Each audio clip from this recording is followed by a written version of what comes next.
Hello and welcome to this instalment of Talkin Trim. I'm Jonathon Skinner and today we're looking at the rear seat covers and associated hardware items for the Jaguar MK2. This is also applicable to the Jaguar 240 and 340 models, as they are essentially variants of the MK2, with the main difference being the material that was used. Standardly, the MK2 left the factory with leather seats, whereas the 240 and 340 models often left with vinyl, also known as Ambla, which is effectively a PVC material. Obviously, we can cater for whatever your needs are in that regard. The actual patterning and shapes didn't change at all. But this particular video is the standard MK2, so it is the leather seats. Now, with regard to that, it's worth clarifying, we refer to it as leather-faced, i.e. the facings of the seats, the bits that touch your body as you actually sit in them, are leather, and the surrounds and retainers are vinyl, with elements in moquette dependent on the era of your car. So worth bearing that in mind. We refer to it as leather-faced. Other companies refer to that as leather. We can also offer a full leather version, which is effectively where we don't use any vinyl and we swap the vinyl out for leather. So you've effectively got a full leather seat. Things like moquette, if you did use moquettes on the seats, that material remains the same. It's just swapping out vinyl for leather. So we refer to that as full leather. Not to be confused with our leather-faced option, which is akin to what other companies refer to as leather. So bear that in mind. Then obviously we can offer the 240 and 340 spec, which is vinyl or Ambla. Originally from the factory, the MK2's left with leather-faced seats, and the 240s and 340s in vinyl or Ambla. When it comes to materials and the leather element of things, we can also offer two specs of leather. So we have grained or smooth, which is all down to the graining effectively, as you can see here on the black. So we've got grained there and then smooth here. And these have been done in the smooth version of the leather there. This particular colour is Biscuit Light Tan, which is a original colour for the MK2 models, and very popular colour as well. So we do a lot of these kits here.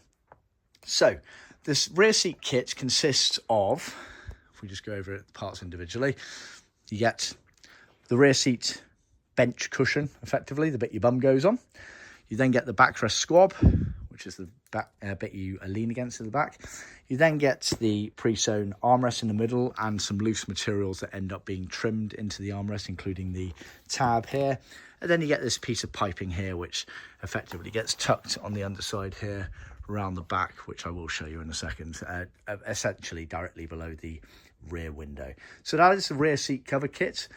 That is included as standard in our trim kit. So if you're ordering a trim kit from us, which is essentially a good way of restoring the whole of your interior, it includes all the main trim panels, headliner, carpets, front seats, rear seats, center console, boot area, carpet set, etc. It works out significantly cheaper to buy as a trim kit versus buying the parts individually. The rear seat covers are included in the trim kit. However, the seat foams are always sold as an optional extra and they're sold separately. So we sell the base foam as one part and the backrest squab as another part. So bear that in mind. In addition to that, we can offer a trimming service. As you can see, we've got a set of red seats, which I will detail in a bit more depth shortly. And we've also got a set of magnolia seats here. So we're doing more and more trimming work for people these days. To clarify, our main core competence as a business is manufacturing and supplying kits and shipping them all over the world. We've been doing it for almost 50 years now, and we've become one of the best known companies in the world, if not the best, for our quality and workmanship in this area.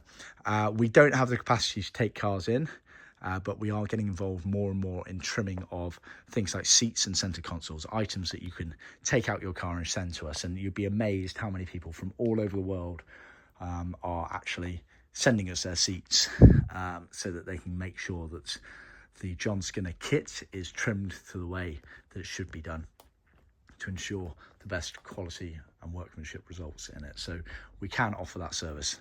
And at that point, it is worth noting, do see my other videos on the YouTube channel, including ones that are linked at the end of this video, as we've got several examples of our work in terms of the trimming side of it. So bear that in mind. So yeah, let's start with the actual seat covers. Like I say, they're the OEM MK2 version, so leather-faced. You get a cushion cover, bit your bum goes on. Genuine tuck and roll pleats, as with all of our seat covers. I'll actually just show you on the backrest here because it's easier to access, but you can see the fold there of the tuck and roll. So tuck and roll pleats are effectively when the foam here gets slit down to a certain distance, so you don't go all the way through. You go about 2/3 of the depth of the foam, and then you literally fold and tuck and roll the leather pleat into that seam, and it creates an actual definition within the pleat, so it goes in and out like that. So that's a genuine tuck and roll pleat, and we do that. Quite a few other companies out there, they do what we refer to as fake pleats, where they just turn the leather over and just sew down.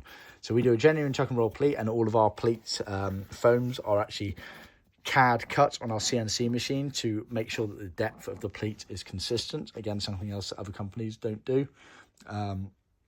So yeah, genuine tuck and roll pleats on both the cushions and the backrest and the armrests. All of this top section here with the pleats is leather, as is this horseshoe surrounds here, and these side elements here, and this element here. But this front part here, down below, if we would touch up to the lower bulkhead, that's actually vinyl, but you get the top stitch French seam on both sides of it there. Obviously, it has the piping elements to it as well. With regards to piping, we use leather cloth for the majority of our piping where colours allow, which is about 80 to 90% of our colours are available in leather cloth. Excuse me. Leather cloth, also known as Rexin or Vinide, is the original material used during this era for a lot of classic car pipings. Different to vinyl, as it's slightly thinner than vinyl, it has a different backing to it, but it's a lot more robust on the surface, which makes it ideal for wrapping around such a tight area like piping. And we get all of ours specially made, and do check out the video I'm doing on piping, because it really does show the difference between vinyl and leather cloth piping. Granted, some colours, although obscure colours, aren't available in leather cloth, and therefore we do have to use vinyl for piping on those, but where possible we always use leather cloth for piping, which again sets us apart from a lot of other companies who often just use vinyl for piping for one of two reasons. Presumably they are doing it for a cost-saving exercise because they don't want to have to stock two versions of material, and arguably as well they're unaware of the should we say the pros and cons of using leather cloth versus vinyl in this regard. So do bear that in mind. But basically vinyl piping comes up a lot more bulbous, a lot bigger, but it's very easy to snag as well when wrapped around such a small area like piping, whereas leather cloth is a very robust top surface material. So we use leather cloth for our piping where colours allow, which is the majority of them. If we just semi-turn this cover over, you can see obviously the genuine tuck and roll pleats all the way through there. Some of the side panels here are foamed up to give better definition and finish. The surrounds here are deep enough that it gives you a decent amount of material to play with when you come to actually sort of trimming these seats around the bottom there. Excuse me, I've got a bit of a cold at the moment. Then you've got the retainer on the back there. This particular version, the retainer's been done in vinyl. Some cars, the retainer left in moquette, which I'll show you actually. I think that red seat at the back's got red, has got moquette for its retainer. So just bear that in mind. So that is the cushion cover there. You then have the backrest squab cover here. So again, genuine chuck and roll pleats. Retainers in vinyl here, and the side retainers here for the armrest are also in vinyl. And at the top here, we've just kind of semi-tucked it back and folded it back for the video and photos. Obviously, the top pleats panel here is all leather on the pleated bit, as is this big horseshoe here. And the horseshoe goes all the way up. It's a really big one going up here. We've kind of tucked it back in to get it to fit on the table. You can see how deep that horseshoe is up there. So all of that horseshoe is leather. And then the side panels here on both sides are vinyl. Like I say, the retainer's vinyl, and then you get the inner retainers on the armrest element of things. And there's a few things to note on this. So you can see there, that's a wider pleat, as is that. All the rest of them are consistent. That is done deliberately because a lot of that is tucked around and folded around when you actually come to trim into the car there. So the idea being that basically when you wrap the pleat round into the armrest opening there, then that pleat should roughly end up the same width as these, give or take. But the concept being that basically as long as you make those two match each other, you're all good. Obviously piped in the same way as the cushions. And if we just go on to the back here, you'll see, so these are the sort of material retainers for the opening of the armrest. But then you've actually got some scrim sewn in on the inside of the armrest there, which again helps you tuck that pleat round during the trimming process there. So that's the backrest squab cover. There we go. Just to show you in the book, obviously this is what we're referring to here. So you have the armrest, the cushion base there, and the backrest squab there. Then you get the armrest itself. Again, tuck and roll pleats. The top section, actually, yeah, pretty much all of this is leather apart from the retainer there. So pleated panels leather, the sides are leather there. That section there is vinyl at the back. Gets tucked around, goes over a sort of waterfall section there. The sides have either a headlining or a scrim foam on them. Doesn't really matter. We just use matching materials to other areas of the car depending on what the customer's gone for. Then you get these retainer scrims as well, so similar concept of that. And again, very similar concept to that. You can see 2 wide pleats, 1 narrow pleat, and again, that's because that gets wrapped round and tucked in during the trimming process, which I will show you over here. Obviously, the red seats and the magnolia seats there have been trimmed using exactly the same covers as these ones here. Also part of the armrest is you get some loose materials. So you get a couple of bits of vinyl and a bit of leather. So the bit of leather goes on the top part of the armrest when it's folded down. That bit there. The 2 bits of large vinyl there are used to sort of tuck up into where the armrest opens up, so effectively into here. And then you get a piece of piping as well with a wide flange on it, pre-glued, and that is for that piping there that you can see. And then you get this leather tab here, which is pre-glued, so it's leather pre-glued into the middle there, and you can dictate the length of it during the trimming process depending on how you want the finish looking on it, but it gets trapped in between the sort of top panel of the armrest as it's trimmed in place. So you get all of those pieces there as part of the rear seats as well. And then finally you get this piece of vinyl piping. It's a wide rubber piping in there. We just use vinyl on it because it doesn't matter. It's not the same concept as narrow piping that goes on the seats there. It doesn't matter on this particular material and area here. And that basically sits at the very top of the horseshoe here and directly below the rear window. You're not going to see it in any of those, but you can see it here. So it's tucked up the back here. So that is the seat covers. Like I say, the seat covers is sold as that set there. The seat foams are sold separately, and obviously if you want us to do any trimming costs, that is done completely separately. However, the seat covers are included within the trim kit, but the seat foams and any trimming is optional extra. In addition to those pieces, you might also wish to use some seat clips. Tubular clips actually won't need on the Mark II, but they do use a lot of these clips here. Often you'll find the seat clips are reusable, but if you do need them, we sell those singly. And then also we sell upholstery wadding, which is very useful stuff. We sell it in 8-meter bunches, which is ample for a set of seats. And this is a great way of bridging the gap between a cover and a foam so that you don't get any air gaps. And typically you'll find that around corners and things like that, around these sort of areas here. Now, dependent on your skill set, if you're an enthusiastic hobbyist, then wadding is extremely useful to use. Whereas a professional trimmer, they should have wadding on site, but also they normally have the luxury of steam and heat guns as well, which often help in those areas as well. So we generally recommend wadding to be used by sort of enthusiastic hobbyists, but if you're taking it to a professional trimmer, they shouldn't really need it because 1, they should have it on site if they did need it, and 2, they normally have other tools that make the trimming process, I wouldn't say more straightforward, but should be able to achieve better results without wadding. But up to you, we can supply that if you want it. So now let's actually look at the seat foams. Let's get up onto the table and work my way through carefully. So let's start with the cushion base. There we go. So latex molded foams. They obviously have the definition for the horseshoe going round. And then you have this big element underneath it that recesses into the seat foam. They are very heavy foams. So yeah, we sell these. We sell the cushion foam separately to the backrest foam, and they're always an optional extra. They're never included as part of the trim kit or the seat kit. But we do recommend doing them.